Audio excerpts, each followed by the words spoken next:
Hello à tous et bonne année 2021. Même si entre nous, elle sent la continuité de la merdouille de 2020 qu'on vient de se taper. Mais ce n'est qu'un détail. J'espère que vous avez passé de bonnes fêtes, malgré tout ce dont vous savez que je ne citerai pas, pire que Voldemort, quoi.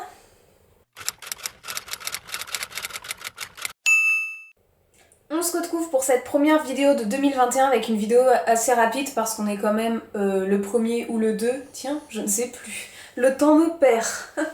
Aurais-je trop bu hier soir? Non, évidemment que non. Donc on se retrouve pour vous montrer quelques livres qui ont été mes coups de cœur en 2020. Il y en a 1, 2, 3, 4, 5. Parmi ces 5 là, il y en a 2 qui sont d'auteurs, donc qui sont pas auto-édités, mais de jeunes auteurs. Un qui est auto-édité et l'autre qui est tout jeune. Le livre, l'autrice peut-être aussi. Et du coup, je vais vous montrer ces 5 livres, et c'est parti mon kiki. Le premier, c'est un livre qui est assez vieux, on en verra par l'état, hein, qui est assez mauvais, l'état. C'est Ravage de René Barjavel dans les éditions Folio. Donc Ravage, c'est une dystopie en fait, où le monde est très très futuriste. Ce livre est sorti en 1943, donc il y a très longtemps. Et en gros, il imaginait nos années un peu de maintenant. De versions vraiment encore plus futuristes que l'on est aujourd'hui. Genre les murs c'est des écrans, toutes ces choses-là.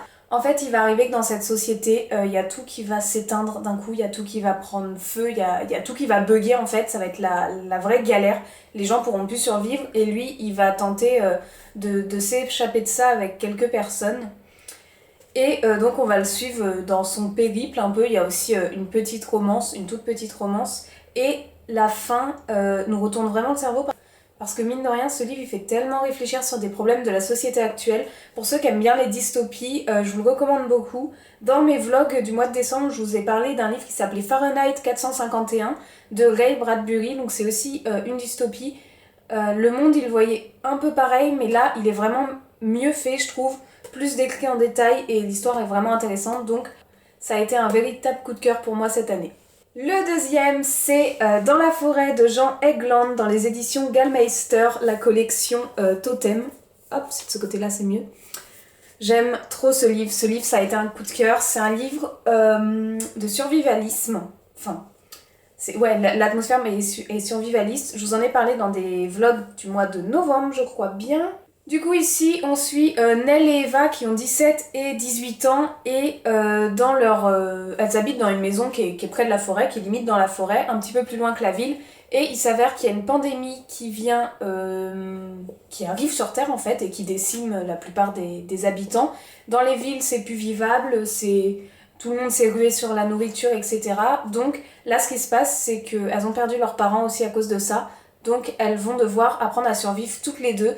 Malgré tout ce qu'elles ont connu toute la vie avec la télé et tout avant, elles sont obligées d'être dans la maison en bois et de faire leur jardin et d'aller dans la forêt, etc. Là, il y a des grosses problématiques sur notre société qui font vachement réfléchir.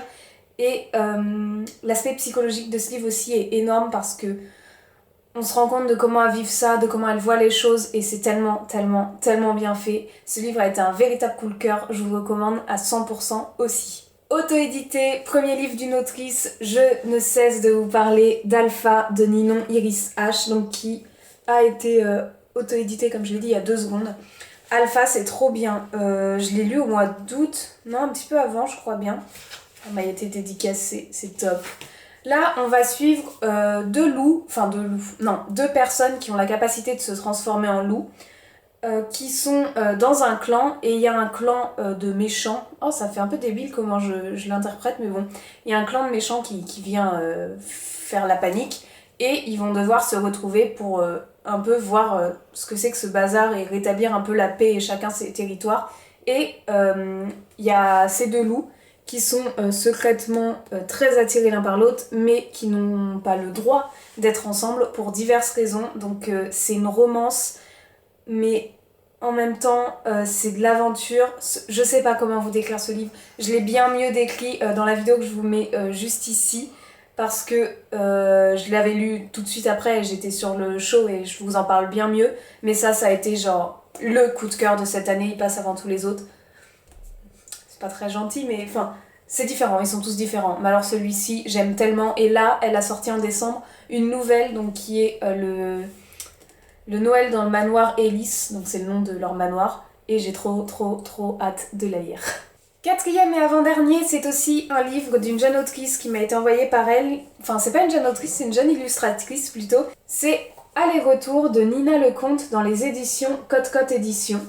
Ce livre est juste splendide. Vraiment, je vous en ai déjà parlé sur ma chaîne. Elle me l'a dédicacé, je suis trop contente. Hop, attendez, je vais vous prendre la première page si j'y arrive.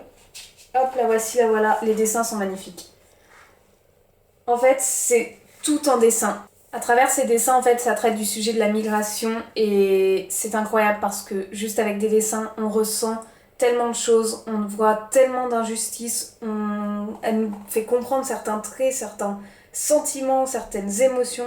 C'est vraiment très bien fait, genre c'est aussi très métaphorique, mais ce livre, c'est un livre qui est magnifique selon moi, que je peux refeuilleter des fois et des fois et des fois. Je le trouve vraiment super, alors je vous le conseille vraiment beaucoup si vous aimez les livres comme ça, on va dire graphiques, hein, parce que c'est graphique, qui en même temps permettent de pas mal réfléchir et de l'interpréter en fait. C'est un livre qu'on interprète beaucoup, mais je le trouve vraiment top, j'ai beaucoup aimé.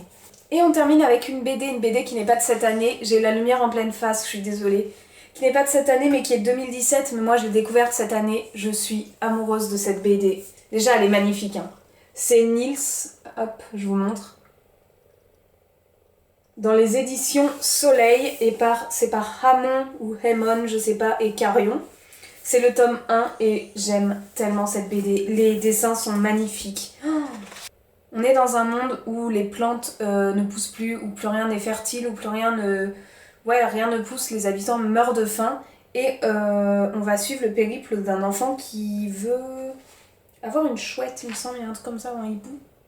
Non, je crois que c'est plus un rapace quand même, je sais plus. Et en gros, dans ce monde, il y a des élémentaires, donc c'est ça moi que je suis amoureuse. Les élémentaires, c'est ça là. C'est ces petits éléments, c'est un petit peu les petits bonhommes dans Princesse Mononoke qui sont des fragments d'énergie en fait, et il y a des méchants qui capturent tous ces élémentaires, tous ces petits fragments d'énergie pour leur propre consommation, pour faire tourner leur propre truc, et ils en privent donc tout le monde entier, hein. Et donc les gens meurent de faim parce que sans ces élémentaires, la terre n'est pas fertile, donc on peut rien faire. Et cette histoire est magnifique. Il va rencontrer du coup une jeune fille qui est un peu une rebelle dans les sauvages et qui veille sur les élémentaires. Mais du coup dans la suite, j'ai très hâte de voir leur aventure à tous les deux parce qu'ils sont complètement différents, mais ils ont tous les deux un but qui est commun. Et juste, je trouve le design de ce livre incroyable, magnifique. Cette BD m'a fait rêver, vraiment. Voilà tout le monde, j'espère que cette petite vidéo vous aura plu. C'était mes coups de cœur de 2020, j'ose imaginer qu'il y en aura encore plein en 2021.